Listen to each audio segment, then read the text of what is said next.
how do you think you show love? I think you show love by just being No, there. just you. Just your... Oh, me? Your style, yeah. My way of showing love is just by being there, being attentive to my partner. Mm-hmm. I'm saying, and just making sure that she's number one in my world and her world. So, yeah, I think the attention thing is most important, especially in my business, like being busy. Yeah. So every downtime I get, I like to be with her. Mm-hmm. I'm saying, which when you wrap it up, it's like you're considering her feelings and spending time with her, because I feel like with artists, you guys are like on the road or you're in the studio all the time, surrounded by a lot of people, right? Yep. So it's like that alone time you just want to be. It means a lot to just, even if it's an hour, just to see them, get some lunch, whatever it is, that's like my time to just relax and just talk about what's going on in my day, what's going on in her day. Hey, Honesties. Welcome back to another episode of Honesty the Podcast. So we keep it raw, we keep it real, we keep it risky. I'm your girl, Zena. And today's guest is hailing straight out of Brooklyn. He goes by the name of Eazi Money. He's an artist, Welcome. Thank you for coming. Thank you for having me. It's a pleasure. Okay. How's it going? It's good. Yeah. I always say the studio is so hot. That is always my complaint. It will never stop being my complaint. But I'm very happy to have you here. Thank you. Thank you for having me. I've been listening to your music. It's a vibe. So I'm excited to get to know you more. I am going to start with some icebreaker questions. Okay. Let's get to it. Yeah? Okay, don't be nervous. They're just so that they can get to know you and I can get to know you also. How would your friends and family describe you? I would say they would describe me as like humble, motivated. I would say like self-made. Okay. Too, Yeah. And what's your personality like? What would they say that's like? I'm just a hard worker. I just like to work hard. I like to be in the studio and just working on my craft. Yeah. Got it. I like that. Okay. This or that, reggae or hip hop? Oh, reggae. I knew you had better chosen Reggae's that. before hip hop, so you gotta choose the origin. Yeah, I agree. Things coming from. Yeah. I agree. And also, I'm like, you're of Jamaican descent, yeah, so sure. you better say reggae. Of course. God, it's hot, right? It is so hot. So hot. I know. I'm wearing a sweater, but it's cool. I know. You're not even complaining. I should be used to this, but I don't like being hot, and I don't like being cold. So, my final icebreaker question: if you could choose an animal to be, which would you choose and why? Oh man, I'd be a lion. Of course, every man says that. Yeah. Why, you want to be the king of the jungle? Yeah, pretty much. Yeah, just pretty much. Just want to be the king of my jungle. Everything. The king of my jungle. As you should be. Okay. Would you, I don't know, because your personality doesn't give me lion. Nah? So not yet. I don't know yet. What do you get? What animal? What kind of vibes do you get from me? Tell me. I don't really know animals that well. Nah. I mean, my sign is a fish, though, because I'm a Pisces. You're a Pisces, yeah. So I'm a fish sign, pretty much. When we're done with this episode, I'm going to tell you what animal I will label you as. Okay. Thank you for answering my icebreaker questions. I do want to take a deep dive into today's topics. And I was scrolling through Instagram, as I'm sure we all do, and I saw this, this post where she pretty much said, consideration is the purest form of love, right? When someone takes into consideration how their actions may make you feel, when they consider the bond, that's the purest form of love. Yeah. Do you agree? And if you do agree, what would you say is the purest form of love for you? I agree. Consideration, like to be considerate of somebody's feelings. It could be anything. It could be a surrounding, going to a certain place. You got to consider how that person might feel. Just being around other people. They might not be as social as you. So you might not want to take your lady to, a social event. You might want to take it to something more intimate. Yeah. You know what I'm saying? Because you want her to be comfortable, Yeah, right? for her to be comfortable. So you got to be considerate all the time. I think that's just a nature like for men though, like to be considerate to females. Not a nature. Well, maybe for me. Some men. The way I grew up, I grew up around a lot of females, so I was always. Because I get it. Like when they're there, right? Yeah. When I hear like that statement, which I do agree, I think of, for example, I said before in some episode we did that even when like my partner isn't present, I'm still taking into consideration how my actions may make him feel. Yeah, you get what I'm saying? Sure. Yeah. So like it's easy to do when they're in your face, right? Yeah. But I feel like it's behind the back where it's like, oh yeah, he or she still considers their person's feelings, and that's why I'm like, I get that statement. How do you think you show love?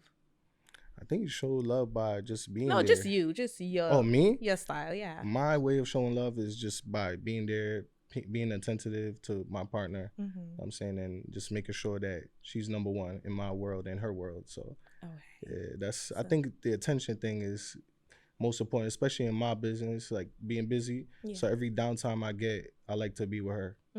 I'm saying, which when you wrap it up, it's like you're considering her feelings and spending time with her, because I feel like with artists, you guys are like on the road or you're in the studio all the time, surrounded by a lot of people, right? So it's like that alone time, you just want to be with your person. Okay, it means a lot to just, even if it's an hour, just to see them, get some lunch, whatever it is. You know, that's like my time to just relax and just talk about what's going on in my day, what's going on in her day, what you want to do, you know, you want to get dinner, whatever, you know. What you want to do. Yeah, stuff like that. Like, we like to go to places like Dave and Buster's. Really? Know, places like that. The arcades, just like fun, where you can unwind. Lay back, you know, but, you know, it's competitive too, because it's sport at the same time. Yeah, so it's fun. Get that. Shit, we gotta go to Dave and Buster's.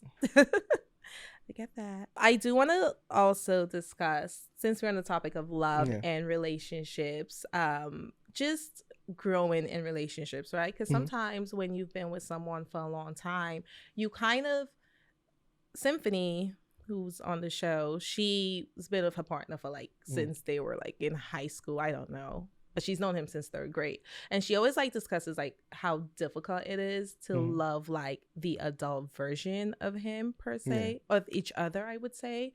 So how would you navigate like being in a relationship prior to your adult years, and then as an adult, like how do you grow with each other to maintain your relationship? You know, people are changing every day. You know, change, you get better, you know, or people working on themselves. So it's like you gotta just push each other. I say push each other and just be motivated and motivating for each other. You know what I'm saying? And just try to get through, you know, and build an empire. That's what I think. Is the focus? Yeah. Like, I think, because I don't know. Sometimes, like, even being in a relationship for like 5 years, like I'd be like, you're not the person I knew like 2 years ago. Like sometimes it's hard to adjust to the present version of someone. I think it depends on what you're there for too, you know, depending on the relationship. Okay. Like what you guys are together for. Some people together for a reason, so they stay together, whether it's, you know, paying bills because it's easier. So it just depends on the intention of where you want the relationship to grow. How would you navigate it if you felt like you were growing and your partner wasn't? I probably would have a talk with them. I mean, sit down and talk. I think that's when you just have to sit down and be honest with each other, you know, and just try to figure it out from there. I mean, do you like the figuring out part, right? Is it like a timestamp? Like, okay. No. I think you just come to a common ground, you know, and just try to figure it out and just see what's best for both of you. Yeah, for both of you. You know? And she might want to go to Cali. Yeah. I might want to stay in New York. Who knows, you know? But you just gotta find common ground. Yeah, find a common ground. Yeah. And what makes sense. Yeah. I agree. I feel like sometimes there's a lot of pressure, especially like when you start something from a young age, or everyone knows like that's my high school sweetheart. It's kind of like sometimes you're just like pleasing everyone around you because that's the expectation, right? Like they expect us to be together for all these years, and it's like it's cliche. Yeah. Right? Yeah, it is. Because everyone wants like that high school love story, you know, like LeBron James and Savannah. Like that's a hard thing to, you know, to maintain. I know. Because you're talking like what, 15, start from 15, and the adult ages hitting the 20s, 30s. Yeah. So knowing a person that long alone, I mean, I think that's fun though to know somebody for that long. Really? And because then you could reminisce on things when you guys are, you could reminisce with each other. And have like your own inside jokes and shit where no one like even knows what you're talking about. Exactly. Yeah. Those are like the funniest moments sometimes. It's funny because I always think of the negative of it. Never thought of the positive of it. You have to think of the positive, pros and cons to everything. I mean, you're right. Yeah. Maybe I've never known that. So I'm just like, I always just hear people complaining. What's your sign? I'm a Libra. The Libra, okay. Yeah. And my mom's the a best Libra. sign ever. I mean, come on now. Yeah. Libras. Yeah. So I would say like I'm a very optimistic person, like hopeless, romantic, all these things. But it's like every time I hear about like young love growing, it's always just the negative aspects of it, where it's like, oh, we broke up because I was here and he was still down here mentally, or just aspirations. And I never really heard anyone mention the positive. So thank you for that. I'm just a positive person. I guess. I'm going to always be positive. Seriously. Yeah, that's your personality. Mm-hmm. How has that been working for you? It's been working great for me. Because sometimes Rick Ross posted me today because these guys in Africa did like a poster of me, Ross, and like in Nigeria. Yeah. So then he reposted it. So that's just, it's my vibe. I get on the Instagram. I just spread good vibes everywhere. That's how I feel. Because it comes back to you, right? Yeah. I don't know. Sometimes I feel like when I was like always happy and positive, I felt like people may not take me so seriously. That's what my dad used to tell me, at least. And so it kind of like forced me to like be more reserved and I guess have more stoic, I suppose. So I'm trying to get back. Gotta balance, Yeah. Gotta balance yourself. You're a Libra, so you're a scale. That's what I do. Gotta balance yourself. That is what I do best. You are right. All right, I'm gonna get into our specialized segments, and I called it "Take It Easy on Them." Yeah, take it easy upon them. Yeah, that's how I wanted to say it. Take but it easy upon them. Yeah. As much as I'm West Indian, I'm not Jamaican, and I wasn't gonna embarrass myself. So I'm happy you got it. You should hear my dad talk. Is he here? Yeah, he's right there. He's right there in the top. You gotta talk for me after. Yeah, switch boss.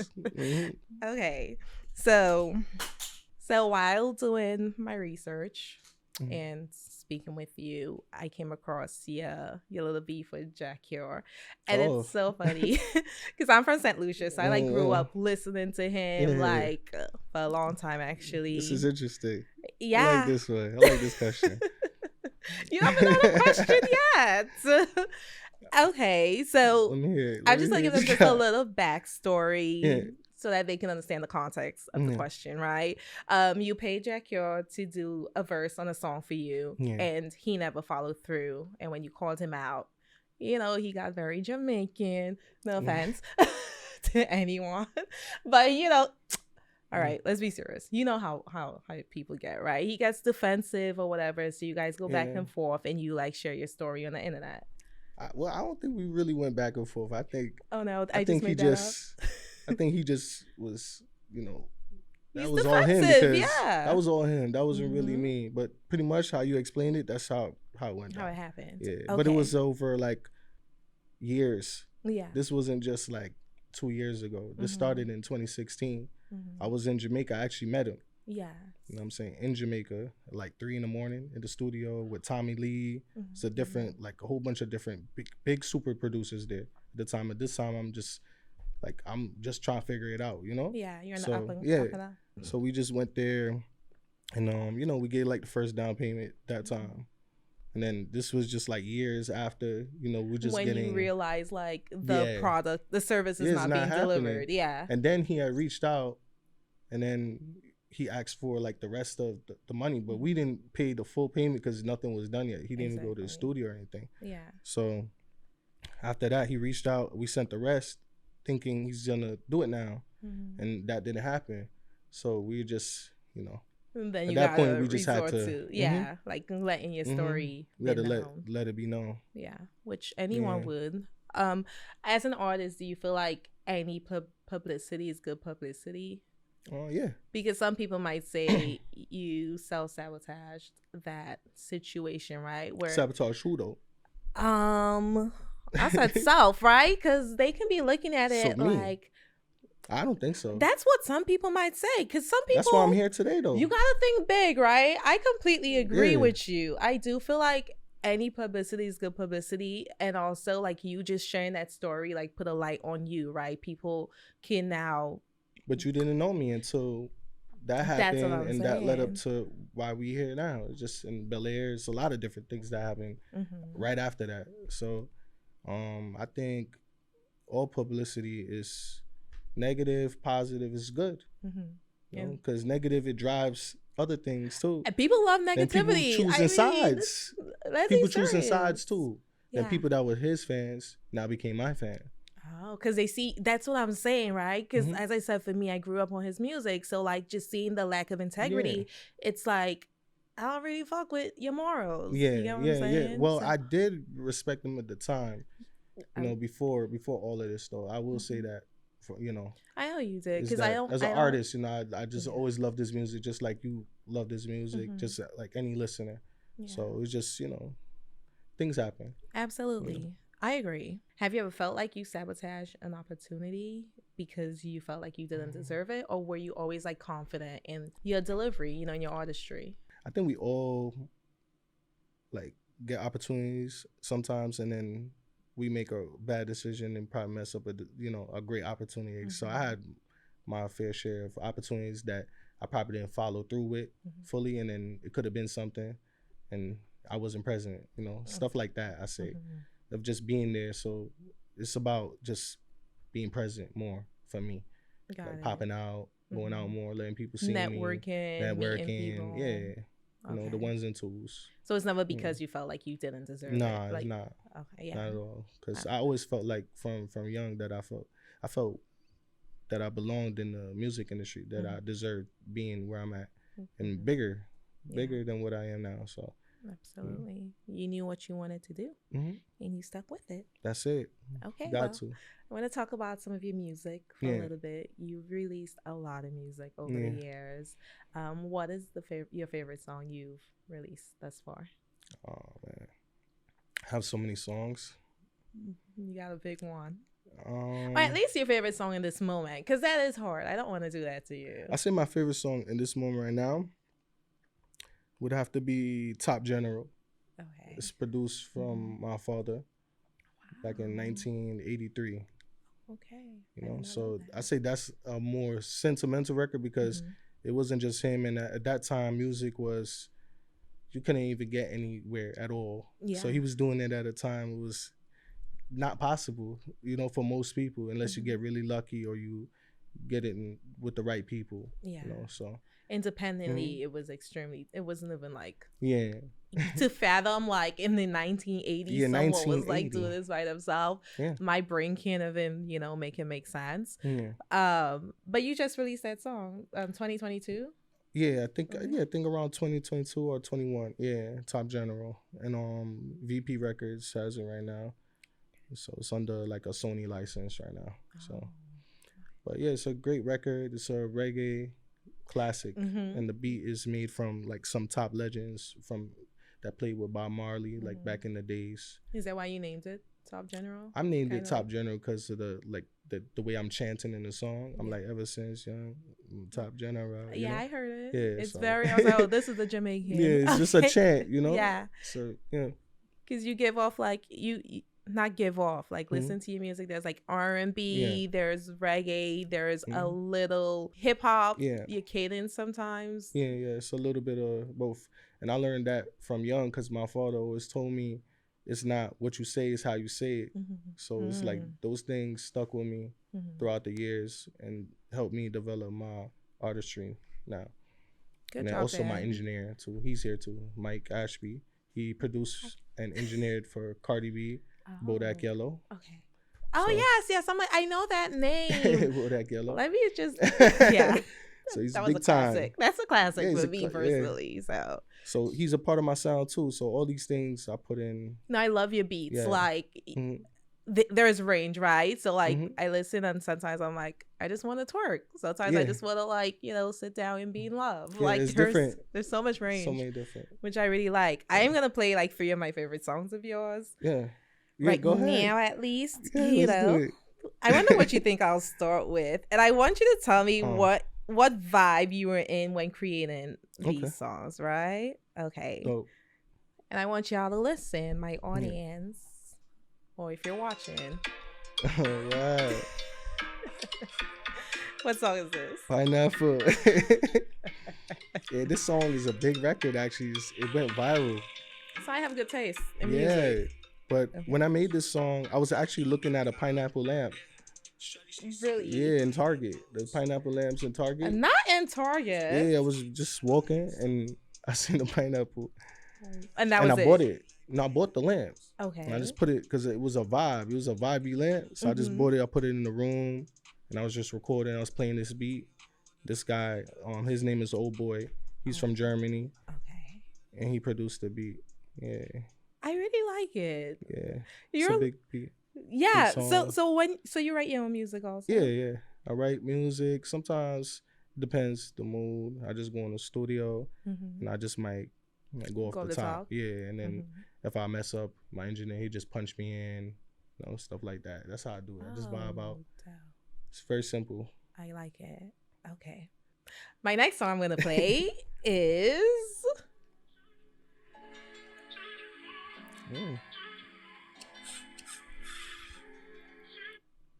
Oh, I started it over. Please excuse me.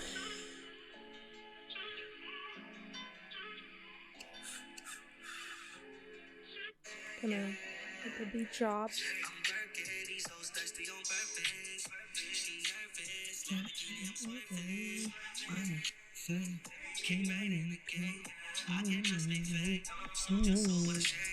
This song right here.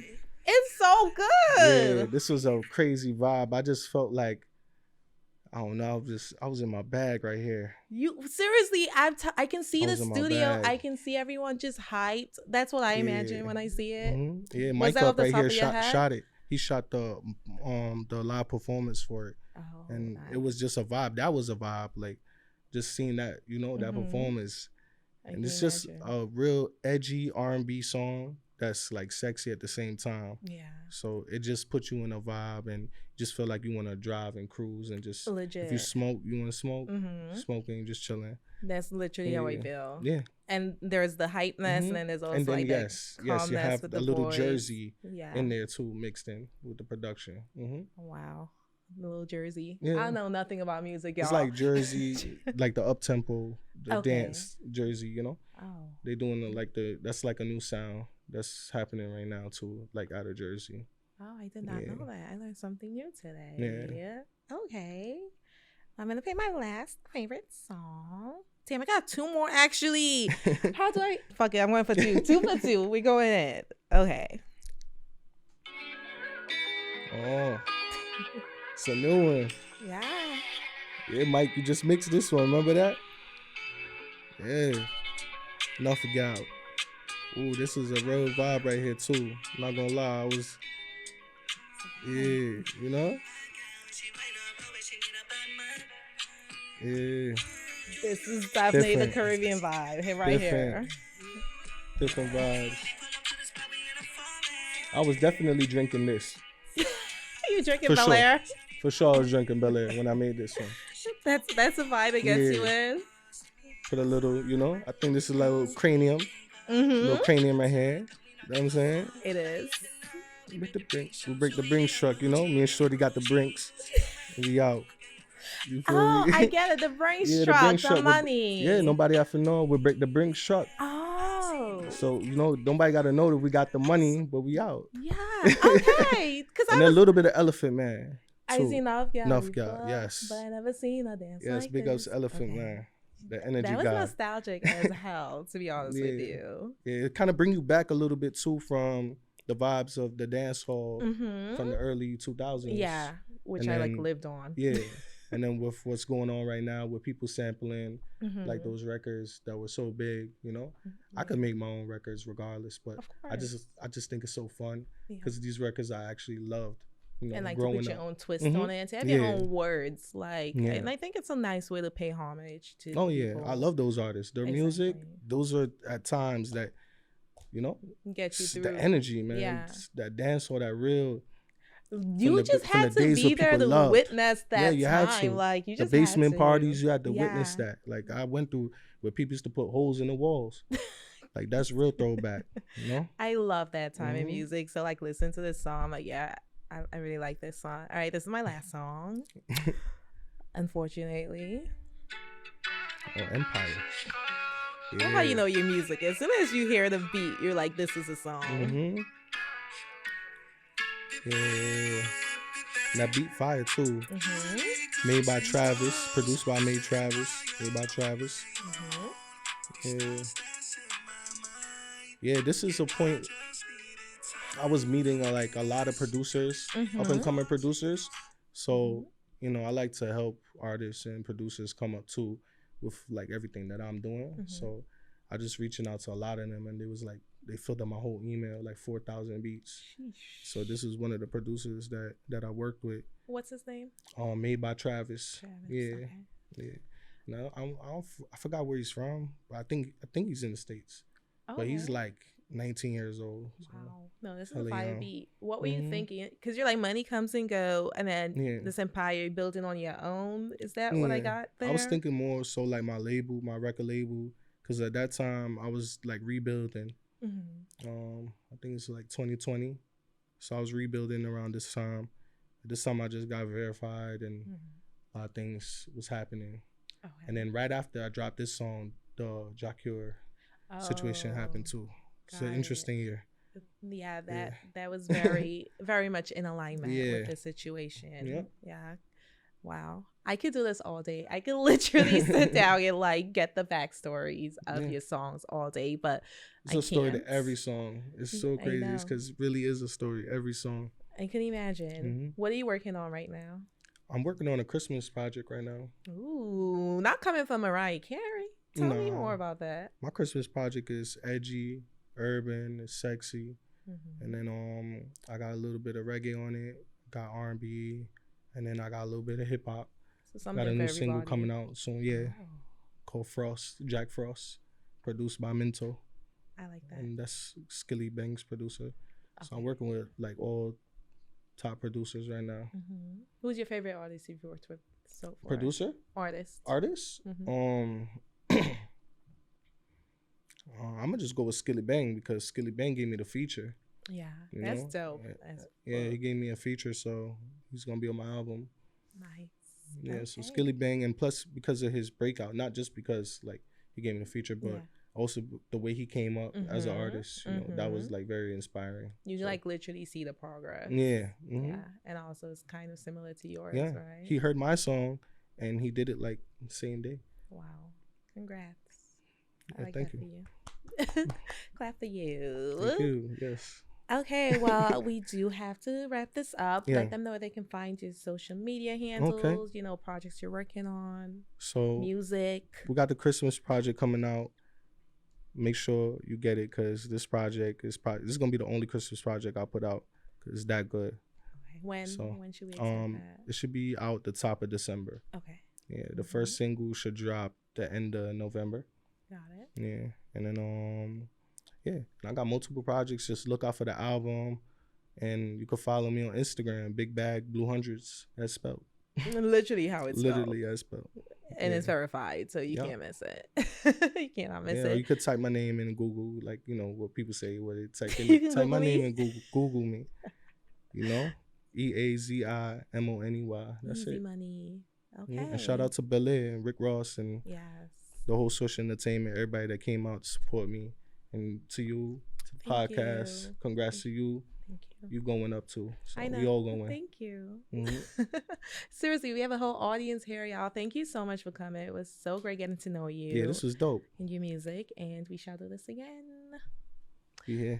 Make sure you guys like, comment, share, subscribe, and tell a friend to follow Honestly Though Podcast and Eazi Money.